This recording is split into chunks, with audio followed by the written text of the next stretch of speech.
तो चलिए बेटे, आज इस लेक्चर में ना प्रॉब्लम नंबर 10 सॉल्व करने जा रहे हैं वेव ऑप्टिक्स की। बेटे, आप क्वेश्चन समझिए। ये क्वेश्चन है बेटे, थिन फिल्म्स का क्वेश्चन है और यहाँ पे ना हमें थिन फिल्म की थिकनेस को कैलकुलेट करना है। बेटे, पहले तो आप क्वेश्चन को अच्छे से समझना। ये जो पीछे वाला आप पार्ट देख रहे हो ना, ये मेरे पास एक थिक ग्लास प्लेट थी और इसके आगे आप ऐसा समझ लो कि आपने जस्ट एक ऑयल की लेयर लगाई है या बहुत ही ज्यादा पतली लेयर लगा रखी है।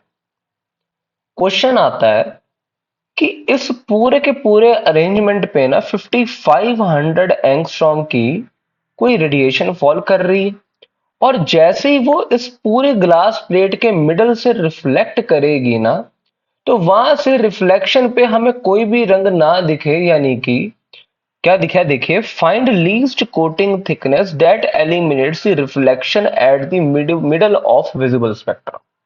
यानी कि हमें कोई भी रंग दिखाई ना दे।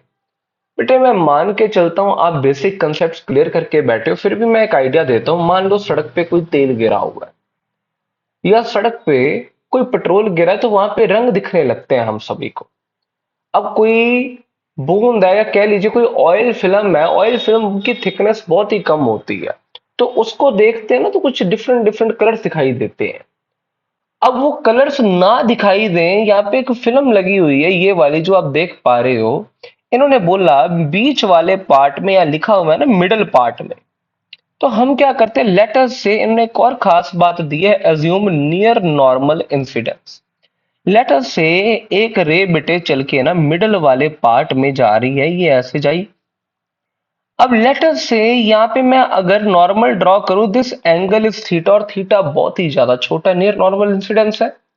अब यहां जाने के बाद बेटे देखो, लाइट आपने चूहे के बारे में सुना होगा, रिफ्लेक्टिविटी, अब्जॉर्प्टिविटी, ट्रांसमिटिविटी। अब जैसे ये यहाँ टकराई है ना, टकराने के बाद इस एनर्जी का कुछ हिस्सा रिफ्लेक्ट हो गया होगा और कुछ हिस्सा बेटे देखिए, यहाँ पे रिफ्रैक्टिव इंडेक्स 1 है, ये 1.38 है, तो शायद कुछ ट्रांसमिट हो गया होगा। आई होप तेरे को ये बात समझ आ रही है। अब बेटे अगेन तू देख, यहाँ पे जो रिफ्लेक्शन हुई है, ये ray of light rare medium से डेंसर मीडियम में जा रही है। तो मुझे पता नहीं क्यों लगता है इस पॉइंट पे ना पाथ डिफरेंस λ/2 का ऐड हुआ होगा। अगर तेरे को ये बात समझ आई है, और उसके बाद जैसे ये रे ऑफ लाइट अंदर गई है, इसका कुछ हिस्सा ट्रांसमिट हो जाएगा, कुछ रिफ्लेक्ट होगा। तेरे को बात समझ आ रही है बेटी? ये रिफ्लेक्ट हो गया। अब रिफ्लेक्ट होने के बाद इसका कुछ हिस्सा बाहर निकल जाएगा और कुछ अंदर रह जाएगा। लेकिन उसने बोला क्या है कि हमें फोकस देना है रिफ्लेक्शन वाली लाइट पे, और ये हम खड़े हैं बेटे, देखें यहाँ पे, ये हमारी आंख है, ये सारी रोशनी हमारे आंख में जा रही है और हमें लग रहा है कि यहाँ कोई भी रिफ्लेक्शन, कोई भी विजिबल स्पेक्ट्रम नहीं है, कोई भी विजिबल स्पेक्ट्रम। और अगर विजिबल स्पेक्ट्रम नहीं है, यानी कि इन दोनों का जो इंटरफेरेंस हमारी आंख में हुआ है ना, that must be destructive interference. I hope बेटे आप सभी को ये बात समझ आती है। क्वेश्चन फिल्म वाले क्वेश्चन बेटे अच्छे क्वेश्चन है। अब अगली चीज समझिए, ये 1.38 आया है, ग्लास का रिफ्रैक्टिव इंडेक्स लेटर से 1.5 दिया है, तो ये भी जो रिफ्लेक्शन हुई है, ये भी बेटे लैम्डा बाय, यहां पे भी पाथ डिफरेंस λ/2 ऐड होगा। अब आप अगली चीज समझिए, मैं यहाँ पे देखना चाहता हूं, देखो बेटे यहाँ आंख के जैसे ये रेस हमारी आंख में पहुंची, तो रिफ्लेक्टेड रेस ये पहले सरफेस पे रिफ्लेक्ट हुई, ये दूसरे पे। जैसे ये हमारी आंख में पहुंची है, वहां पे डिस्ट्रक्टिव इंटरफेरेंस होना चाहिए, क्योंकि हमें कुछ दिख नहीं रहा रंग वगैरह। तो मैं क्या लिखूंगा, देखना बेटे, देखो, अगर नियर नॉर्मल इंसिडेंस है, तो यहां से लेके आंख तक, यहां से लेके आंख तक मैं मान के चलूंगा ये बराबर चले। अब अगर मैं ये मान लेता हूं रे 1, दूसरे वाले को मान लेता हूं रे 2। अगर आप ध्यान दें, रे 1 ज्योमेट्रिकली कुछ चली, ज्योमेट्रिकली मैं मान के चलता हूं एक्स चली, प्लस पाथ डिफरेंस λ/2 ऐड हुआ रिफ्लेक्शन के चलते।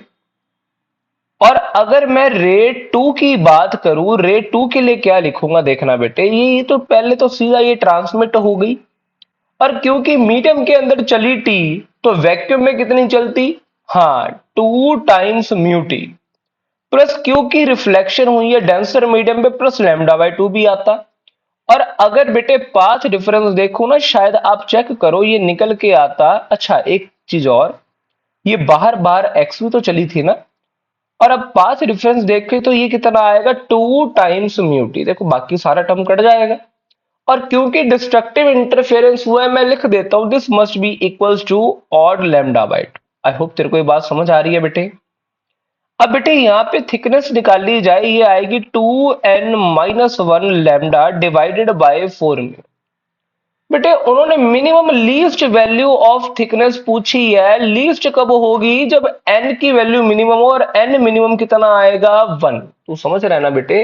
वो -λ/2 थोड़ी ना आएगा पाथ डिफरेंस, समझ रहा है ना? यहाँ पे n कहां से शुरू होगा? 1 से शुरू होगा, समझ रहा है? अब जैसे जैसे n बढ़ता जाएगा थिकनेस बढ़ती जाएगी, बट उसने लीस्ट पूछी है, तो मैं n को 1 डालता हूं, ये आएगा 2 × 1 -1 इंटू लैम्डा। 5500 एंगस्ट्रॉम था, यहां पे लिख देता हूं 10⁻⁸ डिवाइडेड बाय, बेटे म्यू आपको शायद 1.38 दिया गया, अब ऊपर चेक करना, 4 × 1.38। आप वैल्यू डाल के सॉल्व करिए, आपको थिकनेस निकल के आएगी बेटे 996 एंगस्ट्रॉम। आई होप बेटे आप सभी को एक क्वेश्चन समझ आया है। अगर इसमें बेटे आपको कोई भी डाउट है तो प्लीज नीचे दिए कमेंट सेक्शन में जरूर पूछें। Thanks for watching.